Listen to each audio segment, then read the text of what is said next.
Welcome to Melodies TV, Ghana's #1 social platform. Now saying robbery cases are cost to be a yana make us say I say what shall say and send the corner. A to the bias police for no woman so eka humbi.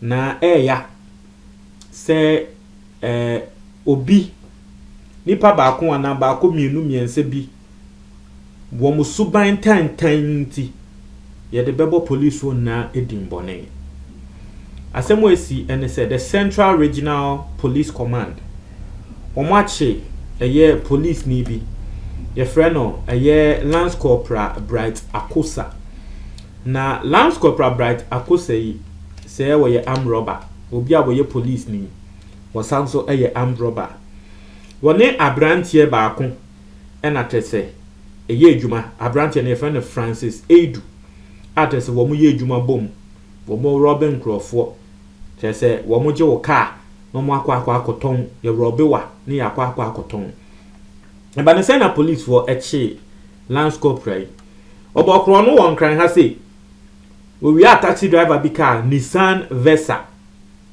Versa a eye taxi this year and ya register GW681820 GW681820 na you see obi a woye police ni trese me nim senia woye ye bo wi a kan no ba wo wi a kan no won kran we ye no no person obeton won kran wo kwa akoton e wo Cape Coast intino kai a 2020 registered no wo kwa akoton no 8500 police for a Central Region enyanteye se abrantie bi ewia ka e wa Accra a wo ba beton wo Cape Coast nti police for eye fast ma police ni bi a waka CID ho eye ne ho se wo peka na to nti woni omo ekasa e ma waka omo ka se woke e wo si ehia na otoka no na wo mo ko hia ye 8500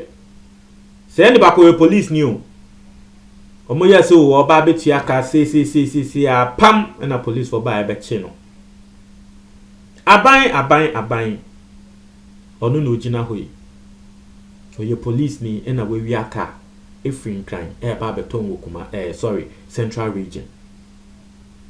You see, now somebody say I don't know how he tricked the driver or I don't know how they robbed the car from the driver, but I'm just imagining say it sounds like we police ni no we are sure say be no was a police uniform because that was the intelligence a man police for a Central Region motena sebe ano mugina wo mo nanso abo mo de che no it imagine say taxi driver na nkwan ho na we hu policeman say wo fa no wo be feel say wo ye safe nti okwa akofa no wo ya say wo kofa no na say wo ye armed robber no no mo aba be wia wo taxi. And you see, this is not the first time wo be aye na dwun say wo kwa akoton wo be taxi. 2 days ago, me the story bro, abrantie bi a wono so sa ne boss ama na adwuma work and pay. A wono so kwa akoton taxi no.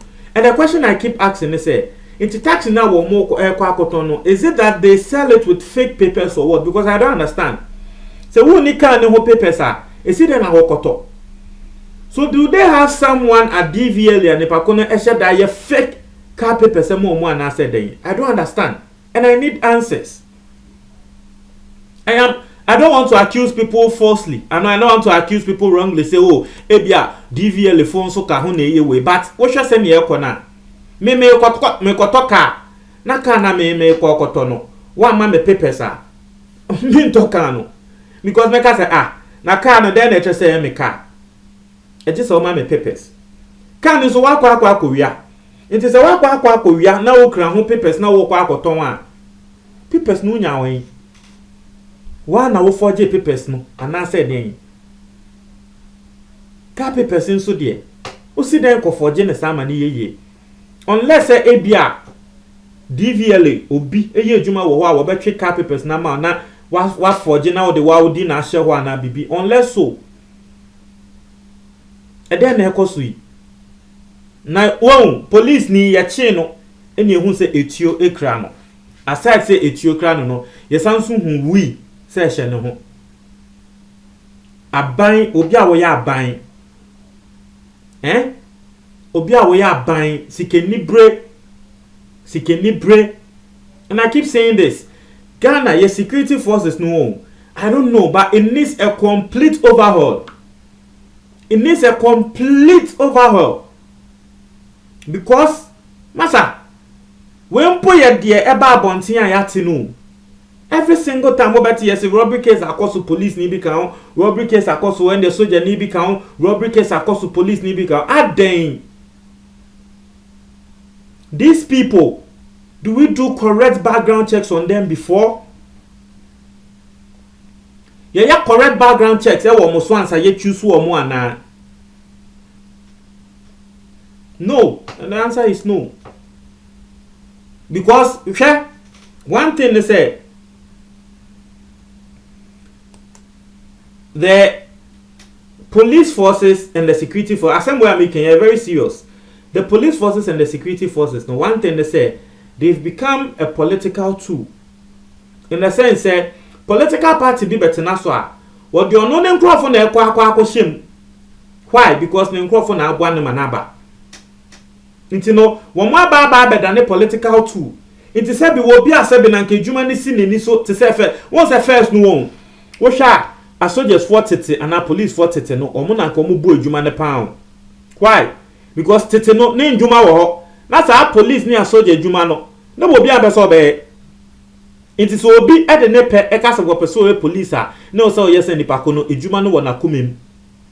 Tete no wo bi ka se wo be ye soldier na wo so won se nipa ko no adwuma no ete na kumem inta no ka so be soja benda me no ka sei se ndwuma yi ndwuma ni Ghana nti se ndwuma yi adwuma bi a imebunu no nya ya no mu ni na person mu ko bu omukoko bom say because ndwuma yi ndwuma bi a they pay very well. In fact say police say what the degree remu a pay a obetumi age e between 3,000 to 5,000. Army who the degree so remu a pay a we to me age between 3,000 to 5,000. It will be our we school biano will be a say wo fie mebunu biana ya na opeso rem because onim say emu ode. Aside the other benefits a wo benya no emu de.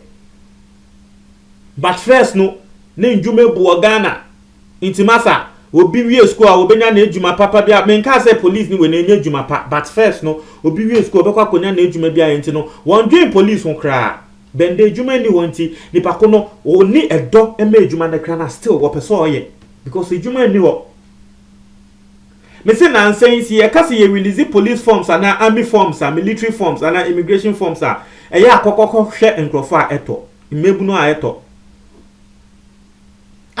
army forms omu to me release army forms nkrofo a eto be 10,000 now so na nkrofo a ye choose make officers so na officers a ye be choose for that particular year no ebia endu 100 kra endu 100 now so forms the nkrofo ato ye be 10,000 tie no obon say yes I can nkrofo 100 ne kra no politicians ebe make sure so we pick be 99 sports ne wom no be 99 politicians be making sure some be pick be 99. And I have a lot of friends who have gone through this auditioning processes about police ni sa nyama we ya. Obo say they go through the last stage. Ama baby omodu no won say ya select omo ewie. Last minute, won crofo a wo mu nim from anywhere. Na san crofo ni mo ni aba be crofo a wo mu ko processes no they didn't even come. Na san crofo ni e de omo aba ba shim. Ko bisa yes yo Flagstaff house. Nancy and nanu bi madam for bi ko bisa wo go through all the processes. Emma ono no ye lucky say nipa kra na obi ana wotena board ne so wo mo ye selection no na nipa ko ni nim no because na wakwa ye internship wo that particular security force. It no munim no wo mo ni eso na edwuma wonya recommendation letter ni nyama ne a so okwa interview ni wie na ye ka so wo no de ne boss na ka so ya throw the selection na ya no odin wom so don't worry wo mo yes on be selection na yes o edin no e wo say ekọ eye Flagstaff House answer Sane and only idea wo mo catch bosses no. Wo mo nso wo mo under command. President no and the commander in chief. Nti se wo be selection na commander in chief se o person wo hwe list a. Wona wan na obeka se won fa nko. Na so e bia na president kra wo ni mu hwe o. But a Flagstaff House na e wo say list no e kwanse eba. List ne kwa Flagstaff House ba ya na afa ndin na asesa madam fo ni din nim biom. Afi ne boss no kra wa very say o si den explain atre no. Untumi nya hwemfa ho. Untumi nya hwemfa ho. These are the petty things a man crophobia woman say. And I don't know whether occasionally you peculiar they still do background checks or what. I don't know whether Ghana, me not sure that Ghana your police force anyway no there are such resources to be doing those things. You know, you picky wa wom na no say wo ye we juma na wo ye. Into obi betumi a police mu obedi krono sa on say bia nyankopon ankasa be yi ne so we ahaban ansa yehu.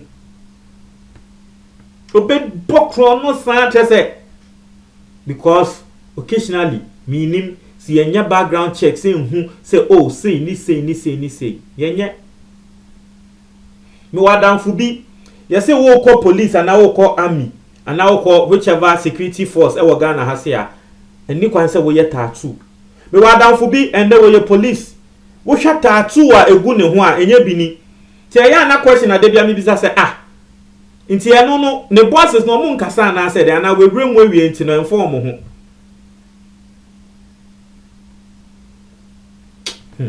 Ucha mwadi wa comment box timu wate. Meda ase.